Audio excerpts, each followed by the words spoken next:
into the city on a donkey. See, your king comes to you, righteous and victorious, humble, and riding on a donkey, as he headed towards the temple. You must not interfere with the Passover. God will bring your fair on all of us. And that's what I will do throughout America. The greatest young boys, if he enters the temple watching, do not blink.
Of our four-part series, Son of God, and so we'll be finishing that up. Let me just take a moment, though, before we get started with that, to say that, tonight, after we had saw the Son of God a few weeks ago, Matt and Michelle Holmes had the idea that we will maybe sell out a theater to go see God Is Not Dead. And so guess what? We did. We sold it out. And so if many of you are going to see God Is Not Dead tonight, if you're not going, then please pray for those who go, because we're giving away a lot of tickets to people who aren't Christian, and praying that would plant a seed in their heart and they'd come to know Christ. So if you're not going, then be praying for those that are going. But we sold out the theater, and so if you haven't picked up your tickets, go ahead and pick them up. If you need some, then see me after church. What we see in this is power. Power. Everybody has some degree of power. How you handle that power, what you do with the power that you have in any relationship, there is power. Maybe not most, but many marriage conflicts can be traced back to a power struggle.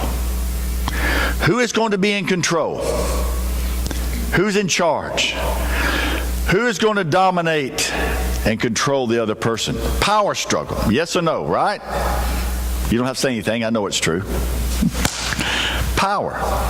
There was a movie on not too long ago, and your kids probably went to see it if you didn't. Remember this scene? Who knows what this is? What? Frozen. That's right. And in it, here is a character by the name of Elsa, I think is her name. And Elsa has a particular power, and that she is able to freeze things. Who has seen Frozen? Sure you have. And she is able to freeze things, right? And so this power that she has hurts other people. It hurts her sister. And so she leaves and goes off to this place by herself. And then she uses her power to build this castle, this ice sanctuary, that she can lock herself away from people and everybody. But in doing that, she has subjected all of her kingdom to ice and cold and winter. So by misusing her power, she has hurt other people. You want to sing along with it? All right. Power. A few weeks ago, President of Russia, Putin, invaded Crimea. He didn't do it through diplomacy. He did it with power. He sent in boots on the ground, tanks and guns and soldiers. And he invaded a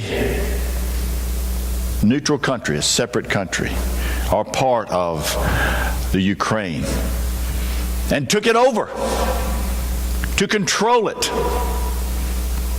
And now the world is wondering, what do we do about this aggression? What do we do about a man that uses military force to impose his will and way on another nation? Many of you who are younger do not remember the days of the Cold War, when Russia was the enemy, the big bear, the one that we worked and fought against. And now it seems like those days are coming back. And it's quite fearful, isn't it? It's quite fearful because we don't know what he will do next. If he uses his power to take over another country or to dominate or subject another country to his will, what will be our response to that? What power do we have to leverage against him to keep him from doing that, to protect these people? Power. Yesterday, our shooting group went out to shoot, and somebody brought a .50 caliber. Power. Love shooting that gun. Here's the shell that it shoots, or the brass of the shell. A lot of gunpowder in that. That's a powerful shell. .50 caliber. But that's just a minute part of what military power represents and what it can do.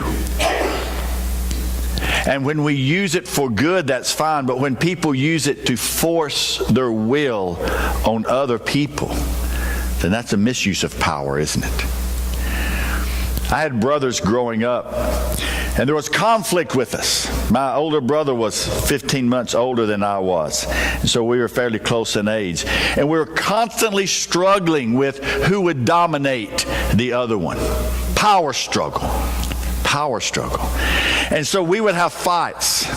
And in a fight, the goal was there was no referee. There wasn't someone keeping score. You won the fight if you could subject the other person and make them say, you did it too, didn't you? You did it. Make them say, Uncle. And if you did that, you would win, and we would watch wrestling and to come up with new moves that we could force the other person into such pain and agony that they would give in and tap out and say, Uncle, and we would win. But the greatest dominance of power that we used was this. When you were able to hold them down face to face, and they couldn't move. And it's a kind of little gross, but it's true. And then when you let just a little bit of spit come out of your mouth, just hold it there to torture them before you let it go. Then you have dominated them completely. You have won. You have used your power to exert your will on them and torture them. You know, power can be used for good as well as for evil.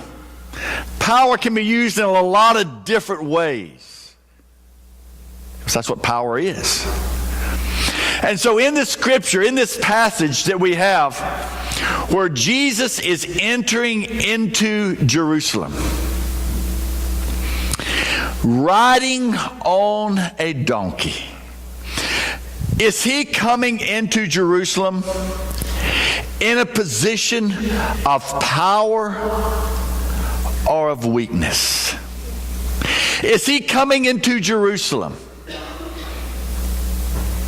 to be dominated or to dominate?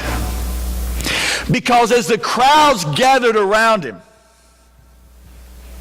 as they were welcoming him in, just like the movie portrayed, they believed they were looking at who? The Messiah, the chosen one. And there's good reason to believe that. Had he not healed the sick, people who were crippled, he had healed and they were walking. People who were dead, Lazarus, he had brought back to life. They had heard how he had walked on water. They had seen him take just a couple of fish and a few loaves and feed thousands of people. If this is not the Messiah, I would like to see who it is. Because he seemed to have what? Power, right? He seemed to have power over creation, over sickness, over death. And surely someone with this kind of power can defeat the Romans and set us free from the occupation that the Romans have imposed upon Jerusalem and Israel.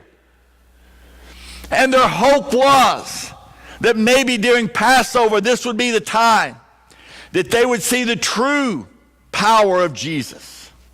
And he would free them from the domination of the imposing force of the Romans. Power.